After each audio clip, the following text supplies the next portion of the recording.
Good evening from a beautiful evening here at the Cannes Yacht Show 2023, and I'm delighted to be aboard the brand new Southern Wind 96 Nyumba.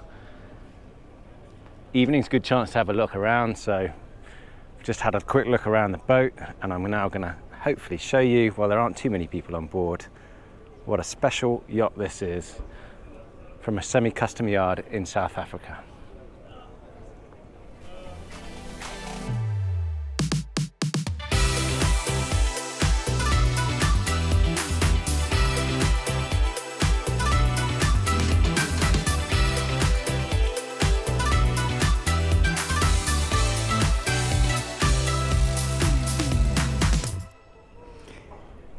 So you may already have seen tours of Cetius and Sorceress I did previous years, the Monaco Yacht Show, so those were numbers 1 and 2. And then they built a third one, which was a race spec 96, and this is the fourth 96 to build. Launched earlier this year, and it's already done over 10,000 miles sailing, I think. Well, obviously they do a lot of sailing in their shakedown voyage from South Africa to the Med alone. But this was, quite a detailed owner-heavy brief, and the owner had a racing custom carbon fibre 74-footer before, and he wanted some of those elements brought into this boat. And both on the deck and interior, both he and his wife are very keen sailors. They wanted high performance, and they wanted certain things incorporated, which I'll try and point out as we go through it. But it means it's quite a different setup, really, from those earlier 96s. Now, it has a GT, you might notice on the transom, and that is the branding of this low-profile deck area as well. So it's really meant to have this very sporty look to it. So one of those things the owner wanted was a larger tender garage, essentially, so we can see with this part lifted up. It's quite a clever mechanism here. So the whole push-put stanchions there can be obviously removed, then that hinges out, lowers down, and it also keeps designed to, you can see the bottom of the hinge is probably just on that swim platform itself, which keeps the tender off the water, keeps the actual platform from slapping on the water, and it allows this whole area, I'll try and lift up this bit as well, for an enlarged tender. So this, rather than the Williams 3.95, I think those first two boats had, this is a custom 4.2 metre tender, 70 horsepower mounted forward in there. And it's got you can see part of it, this is the carbon fibre sled, basically, which helps it slide back aft on that launching area. Yeah, and then the stanchion push pit, titanium poles remove, and they can fit here, and obviously you've got that crash bar there as well. A couple more features these owners wanted were a powerful square top mainsail that they had on their last boat, hence the powerful backstays here, 3-to-1 backstays on that, with their own dedicated winches. So you've got beefed up 1130 winches here, and the staysail ones don't have to share the backstay winches, so they've got their dedicated winches there. And he also wanted a proper full traveller in there as well, which means if you know Southern Winds, you know they normally build a big aft crew access area, companionway hatch there, so that's much more reduced on this. Pushed further forward, it slightly reduces the crew space together with this long tender garage, but it means you have that upwinding ability of having the traveller there as well. So that's German main sheet lead, which is also, a bit different on a yacht this size. Normally you'd see that on smaller size boats. But they also have the option of magic trim sheeting that, so hydraulically sheeting that. So that will lead through the boom and go down to a magic trim hydraulic system below decks, which means that when you are short-handing the boat, you can control it via joystick. So main in, via push button, main in and out, that sort of thing. So it gives both options basically. Moving forward, yeah, the deck itself is different. This ramps down here because it's slightly higher. The actual cockpit is higher, coamings are lower, and you get this nice ramped effect to keep the actual transom area low. Quarter lockers here for 8-man life rafts. Nice in sloping deck there from the coamings down, and then you see how the sheets are gone under the companionway. Under the coamings leading forward, and you notice no windows in these coamings either, which is slightly different. As is this fixed spray hood. So I know that looks like a cover. That's just canvas, but that is just a cover, and that is a hard fixed spray hood above there. So it's quite unusual because you've gone for a GT low profile coach roof without even any coach roof windows in it, and then a fixed, albeit low, because you can see his head is above that. So it's a sort of, yeah, this is a hybrid propelled boat, but it's sort of a hybrid looking deck as well. So anyway, we'll see from the interior, that's a big sky hatch in there, lots of natural light. And these are ventilation hatches in here. Pretty neat looking sheeting system coming aft here as well. So most of the southern winds these days have these transverse tracks, so you've got full control over those staysail and jib sheets and the angles of them. And this one is sufficiently inboard enough to go and run it through that coach reef and through the coamings aft quite neatly as well. Also means that keeps this side deck completely clear walking forward. If you think about, having longitudinal tracks on there, it would foul that somewhat. A couple more things to point out here. Obviously, lovely looking Hall carbon spars mast with a racing boom with the actual stack pack extensions on there as well. This has EC6 continuous carbon rigging on it from Southern Spars, very nice. And neat here having the controls for the jib Cunningham and the staysail there as well, just on the actual instrument mount by the mast base here. And on the other side, I think you've got the main Cunningham as well and the locks. Yeah, so main Cunningham in and out, spreader lights as well, and a lock button up the top. So this has integral halyard locks within the mast. So flush hatches, of course, all the fittings on deck and stanchions, etc., titanium. Yes, I know what you're thinking. Why would you cover up these hatches? But you'll see when we get below decks, it's the sort of darker theme they've gone for down below. But actually, these are laser films which are used by the yard to protect the hatches during the initial stages of it. But the actual film is very slippery. The crew found them very useful, but they are slippery, so they put the non-skid on there, and they sort of left them, which actually looks quite good, and it still lets some natural light in below. This huge area here is basically a sail locker. It's shallow, but you can get, you can get the storm jib in there and the trysail, I believe, as well. So quite useful, and you can see these fixtures here for mounting the tender up on the foredeck if you wanted to as well.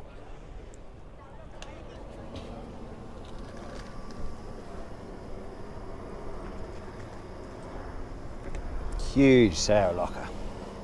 Let's try and go down here, down the carbon fibre steps.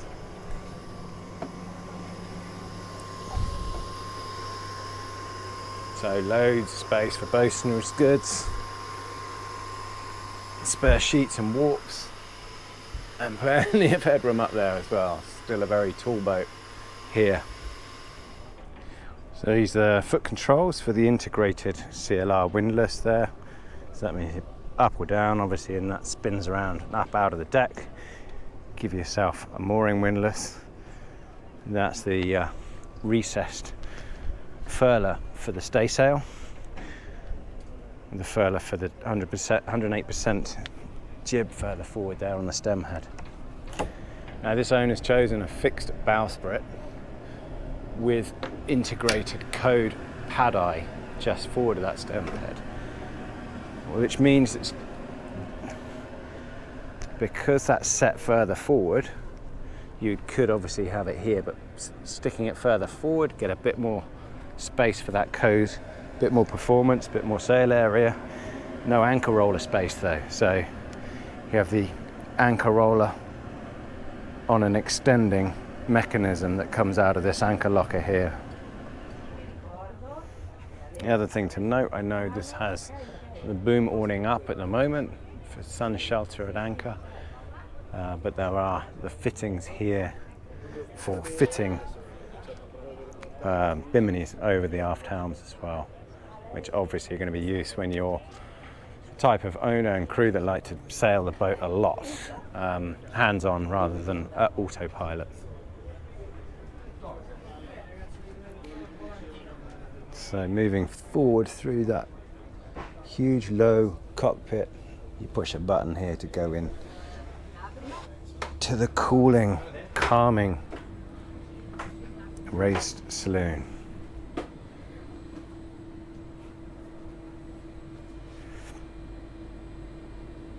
And again, the owners really influenced the design of this boat. So as usual, it's a Nauta design. What's different is they worked with a company in Cape Town for the decorating to really help give it this African effect. So the owners from Europe, but fell in love with Africa and South Africa, and you can see from the pictures and that sort of thing, the retreat effect, I guess the lodge effect that they were going for here. And yes, it's a darker interior, darker woods, darker floors and that sort of thing, but it is very sort of peaceful and calming. So this area again shows something they wanted to do. So the owner wanted to work aboard but still be part of the action. He wanted a desk that he could sit at, still see what was happening outside. So you can work at here, sit there, look out through the hull windows. Equally, his wife has a relaxing chaise area here as well to keep him company. Said both very keen sailors, and look at that, to look up through there, it's a pretty expansive piece of glass and natural light there. I will say I didn't even notice the fact when I moved through here that this is a lift keel yacht. And Southern Wind are explaining they start from that design, so they want to design the boat around the lift keel so you don't notice it, rather than try and design the interior around, try and add the lift keel afterwards. Anyway, this is an area they do really well. Having a sort of TV snug area would make a great little pilot berth in there as well. Not that you really need it with all the accommodation space there is on this boat. So let's move into the owner's cabin first of all. So you move into an area with a load of wardrobe, stowage space, both sides in a sort of passageway area, which helps create this privacy to the owner's cabin without closing doors. And again, cool and calming effect. With the headboard aft, so away, almost back by the central bulkhead really, not pitching too much. A huge walk-in rainfall showerhead compartment there, heads on the other side. And still stacks of headroom here, I can just about touch up there. A lot of ventilation through these hatches. As I mentioned on deck, they are covered, but they still let the natural light in. Again, another area the owners wanted. The owner's wife wanted to be able to get up on deck, go for a swim without seeing anyone. So they incorporated this ladder which stays there, and you can see sliders there to move it aft. So then it would come to here, and you've got a step up, lifting hatch up there and out onto deck easily to go for a swim. Mast base there, and then you're into the forward guest cabin. So you've got two double guest cabins. So this one a twin.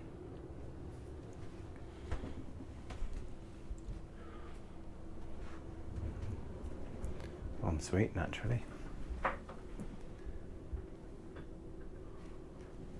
And the other one after the raised saloon.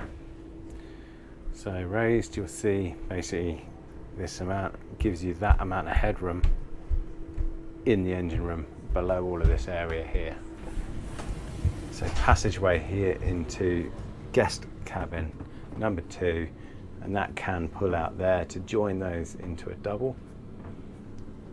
Similar sort of space as that forward guest cabin. And then from here you're into the crew area essentially, and this is again something Southern Wind do really, really well, is giving both space and access to the crew. So neat feature here, not only have you got a good size crew table, but they include see that little slider there, that's for fitting a heavy duty cover on here so that you can use that as a work table or even do the ironing on it. Large galley area there, and then yeah, having that separate access, so straight out onto the aft cockpit and sailing systems, and a really good size chart table, navigation desk. And then these cabins basically saying you get two aft double cabins, well, twin Pullman style, but they're both longitudinally different, they're offset, so it just helps give it a little bit of privacy. So you can see from this angle here, that one stepped aft, that one stepped further outboard, the higher one, and this one stepped further aft with a bit of trotter box effect there. Both en suite, so the other one in there, and we'll have a look at this heads area behind there. Laundry, washer, dryers in there, and then a heads and shower with access from that cabin again in there. Really good size, nice and bright, well finished, and that is considering it's slightly smaller than the normal 96 crew area there. Then moving into the galley, what can I say? Really good space and seaworthy layout as well for cooking and preparing food at heel. Loads of refrigeration space as well. And what I want to do is take you into here if I can. So this is the pre-engine room essentially, where there's all your instruments and touchscreen there, and then you're into the engine room with a workbench there as well. Again, something Southern Wind do really nicely. And then forward of here is the engine room with the machinery. So as I said, this is a hybrid system, which means you don't have a conventional main engine. You've got two gen sets, one of which is driving a controllable pitch understep propeller, and that's this open one here. So one of the gen sets is enclosed and insulated in the box, and one is open. The theory being, when you need to charge the batteries and you're moving along, you can do it without the noise being any issue, and the rest of the time you can charge them silently. You can see there's no real headroom in there, but there's loads of beam, so it's plenty of room once you are in there. But it's neatly installed from what I can see from this angle. The batteries themselves are below the saloon seating in sealed insulated boxes.